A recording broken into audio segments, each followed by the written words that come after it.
Aktor Rizky Bilar ungkap kondisi Muhammad Leslar Al-Fatih Bilar alias Baby Leslar pasca operasi.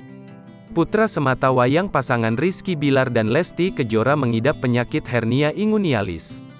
Baby Leslar baru saja menjalani operasi beberapa hari yang lalu. Bersyukur operasi Baby Leslar berjalan lancar. Usai perawatan di rumah sakit, kini Baby Leslar sudah boleh pulang ke rumah. Dikutip pada kanal YouTube Intens Investigasi, Rizky Bilar mengungkapkan kini kondisi Baby Leslar semakin membaik.